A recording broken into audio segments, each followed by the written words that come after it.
അസ്സലാമലൈക്കും, നമസ്കാരമുണ്ട്. എല്ലാവർക്കും ഫാത്തിമ സേമിയയിലേക്ക് സ്വാഗതം. അപ്പം നമ്മളിന്ന് വന്നത് ആശ്വാസഭവനിലെ വീഡിയോസ് ആയിട്ടാണ് കേട്ടോ. അതായത് നമ്മുടെ പാടുന്ന പാട്ട്, അതായത് എന്ന് വെച്ചാൽ എന്താ പറയുക, മാനസിക രോഗമൊക്കെ വീട്ടുകാർക്ക് പോലും പിടിച്ചിട്ട് കിട്ടാത്തൊരവസ്ഥയിൽ നടന്ന ഒരു വ്യക്തിയൊക്കെ ഇവിടെ വന്നിട്ട് ഇവരെ നോട്ടം കൊണ്ട് നല്ല ആരോഗ്യത്തോടെ ഒരു പ്രശ്നങ്ങളും ഇല്ലാണ്ട് ജീവിക്കുന്നുണ്ട് കേട്ടോ. അവരൊക്കെ പാട്ടുകളൊക്കെ നമ്മൾ കാണുന്നത്. അതുപോലെ തന്നെ നമ്മളെ വീട്ടിലൊക്കെ എത്രയും സൗകര്യങ്ങളുള്ള കിച്ചണൊക്കെ ഉണ്ട്. നമ്മൾ കണ്ടോ ഇവിടുത്തെ ഒരു കിച്ചണും കാര്യങ്ങളൊക്കെ. അപ്പോൾ ഈ കിച്ചണിൽ എത്രയും ആൾക്കാർക്ക് ഭക്ഷണം ഉണ്ടാക്കിയെടുക്കാനും അത് വൃത്തിയാക്കുക എന്നൊക്കെ പറഞ്ഞാൽ ഒരുപാട് പ്രയാസമുള്ള കാര്യമാണ്. ഞാൻ ഈ വീഡിയോ ഒന്നുകൂടി ചെയ്യാൻ കാരണം കഴിഞ്ഞ വീഡിയോ വേണ്ട പോലെ ഏറ്റെടുക്കാത്തതുകൊണ്ടാണ് കേട്ടോ. അപ്പോൾ നമുക്ക് ഒരുപാട് കഴിവുള്ള ആൾക്കാർ നമ്മുടെ ഫോണിലൊക്കെ നെറ്റുകളുണ്ടാവും. നമ്മൾ ഈ വീഡിയോ ഇപ്പോൾ കാണുന്നുണ്ടാവും, നിങ്ങൾ വീഡിയോ കാണുന്നുണ്ടാവും, പക്ഷേ നിങ്ങളൊന്ന് ഷെയർ ചെയ്യുക. അതിനുള്ളൊരു മനസ്സ് എല്ലാവർക്കും ഉണ്ടാവില്ല കേട്ടോ. അപ്പോൾ അതിന് ഒരുപാട് കഴിവ് ഉള്ള ആൾക്കാരുടെ അടുത്തേക്ക് വീഡിയോ എത്തിയാൽ അവർക്ക് സഹായിക്കാനുള്ള ഒരു മനസ്സ് തോന്നണമെങ്കിൽ നമ്മൾ വീഡിയോ അങ്ങനെ ഷെയർ ചെയ്തിട്ടുണ്ട്. നിങ്ങൾ ഒരു തവണയെങ്കിലും ഇവിടെ ഈ ആശ്വാസഭവനിലൊന്ന് പോകാൻ ശ്രമിക്കട്ടോ. എല്ലാവർക്കും പോകാം. നിങ്ങളെ കഴിവിൻ്റെ ഒരു 100 രൂപയാണ് കൊടുക്കാൻ കഴിയുന്നുണ്ടെങ്കിൽ ആ രൂപ കൊടുത്തിട്ടാണ്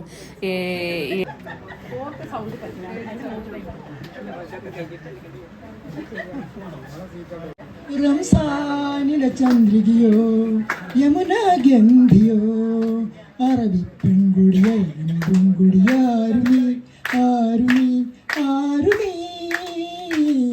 റംസാനിലെ കൂടിയാണ് കേട്ടോ. ഞാൻ സെമീനക്കാരുടെ അടുത്തടുത്താണ് വീട്. കാർപ്പൂല, ഞാൻ തെറ്റമ്മലാണ്. ചാന്തപൊട്ടും ചങ്കിലേസും ചാറ്റി വരുന്നവളെ പുലരിപ്പെണ്ണ് നിന്നെ കാണാൻ പോതി പരുകണ മനസ്സിൽ നീയൊരു സുന്ദരി. അഭിഷേകം മണക്കും തേനാലയ അഭിഷേകം നലമിൻറായിന്തി നാഥനുക്ക് മന്നവന മുങ്കളയ്യനുക്ക് മന്മാബിലഭിഷേകം പൊരുതും മന്മാബിലഭിഷേകം പന്തളത്ത് ബാലനക്ക് പമ്പൈ നദി വാസനക്ക് സന്തനത്തിലഭിഷേകം ചെയ്യുന്നത് നാട്ടുകാരുടെ സഹായത്തോടെ സഹകരണത്തോടു കൂടിയാണ്.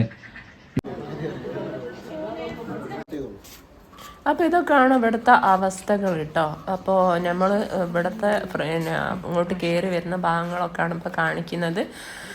അപ്പം ഞാൻ ഈ വീഡിയോ ഒന്നുകൂടി ചെയ്യാൻ കാരണം മാക്സിമം ഇത് നിങ്ങൾ ഷെയർ ചെയ്യാത്തതുകൊണ്ടാണ്. അവർക്ക് എന്തെങ്കിലും സഹായം കിട്ടാൻ വേണ്ടിയിട്ടാണ് ഞാൻ ഈ വീഡിയോ ചെയ്തിന്. അപ്പോൾ നിങ്ങളും എന്നെപ്പോലെ ഞാൻ വിചാരിക്കുന്ന പോലെ തന്നെ, ചിന്തിക്കുന്ന പോലെ തന്നെ നിങ്ങളും ചിന്തിച്ച് ഇത് മാക്സിമം നിങ്ങൾ വീഡിയോ ഷെയർ ചെയ്ത് ഇവർക്ക് എന്തെങ്കിലും സഹായങ്ങളൊക്കെ കിട്ടട്ടെ എന്ന് നമ്മളെല്ലാവരും ഒരുമിച്ച് പ്രാർത്ഥിക്കുക. എത്രയും വേഗം ഇവർക്ക് ഒരു സ്വന്തമായിട്ടൊരു വീട് ഈ ഷെഡിൻ്റെ ഉള്ളിൽ നിന്ന് കഴിച്ചിലാൻ അവർക്ക് സാധിക്കട്ടെ എന്ന് നമുക്ക്